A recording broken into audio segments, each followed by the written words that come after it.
At first glance, it's just a controller that looks like hundreds of others, with paddles, trigger stops, and adjustable joysticks. But what really matters is the technology inside. And that's where things get interesting. The gaming controller market has progressively split into two distinct segments. On one side, standard controllers, the Xbox Series X controller, the DualSense, designed for a broad audience, comfortable, accessible, effective, between 60 and 80 euros. They do the job, nothing more. On the other side, premium controllers, the Xbox Elite Series 2 at over 180 euros. Interchangeable components, shortened triggers, back paddles, deep customization, tools designed for players who take their games seriously. But this evolution has a cost. The premium segment has progressively locked itself at a price point that many competitive players cannot or will not reach.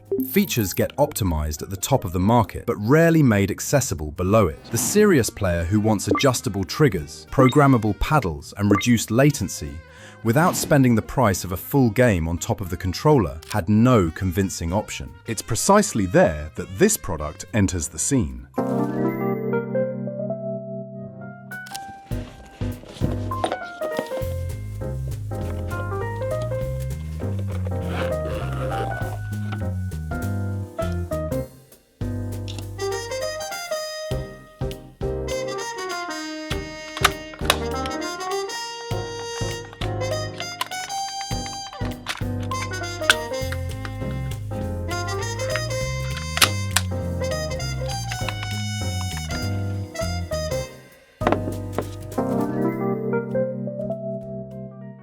Victrix's positioning with the Gambit is direct. This is a brand rooted in the esports scene, backed by PDP, an officially licensed Xbox peripheral manufacturer with years of experience. The Gambit is not a consumer product dressed up as a competitive controller. It has been designed from the ground up for players who want to win. Here's what you'll find in the box of the Victrix Gambit. You should know that everything comes in a small, rigid pouch, as you saw.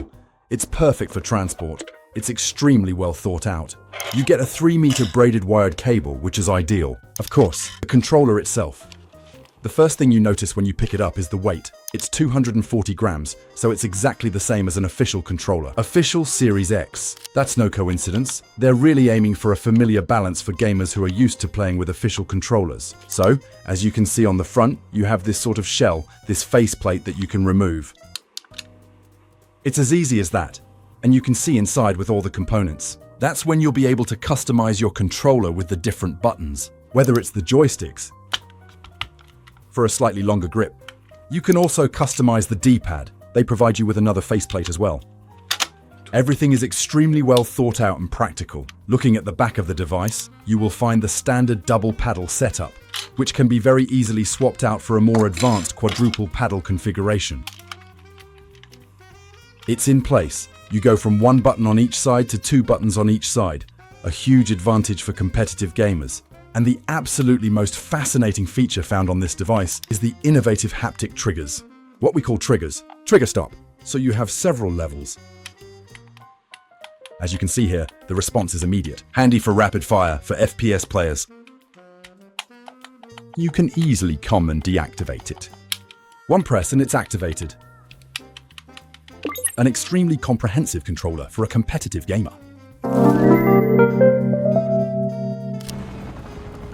So, as you can see, I've launched the game Call of Duty, and the first impression is that the Gambit is excellent. The grip feels really, really good. You can see how responsive the buttons are. You see, every press and every movement of the stick responds exactly when you want it to. It completely changes the pace of the game. Thanks to the paddles at the back, it really lets you configure your controller without your thumbs needing to move. Once the rear paddles are set up, it really allows you to play without having to lift your thumbs off the joysticks, whether it's to crouch, reload, or switch weapons. You do it directly with the paddles. It's really an advantage compared to a standard controller. And then the advantage of a wired connection is that you have virtually no delay. It's worth noting that you also have the option to configure your Victrix controller on the Control Hub directly from your computer. So for example, you can customize the buttons. There you go. Everything is customizable. You can also change the paddles on the back, so up to 4 buttons can be customized.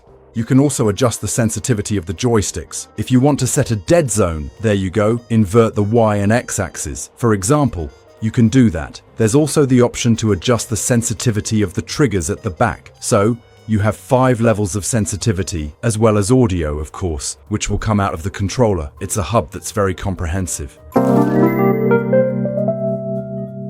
The results draw a precise profile. The Victrix Gambit is not trying to appeal to everyone. It has a very specific proposition: real competitive performance, serious hardware customization, and verified latency technology under the €100 mark. It makes sense for the Xbox and PC player who takes competitive gaming seriously, who feels the ceiling of a standard controller, but who does not want to invest the price of an Elite Series 2 to access those features. It makes sense for someone who wants back paddles, adjustable triggers, and fast response as tools, not as status markers. Who wants to improve their game, not their shelf. On the other hand, those who need wireless, multi-platform compatibility, or a premium finish that matches their investment will find incomplete answers here. The Gambit is honest about what it is, and at this price, that is already something. Make your own call, but now you have the full picture. Subscribe to the channel and never buy blind again.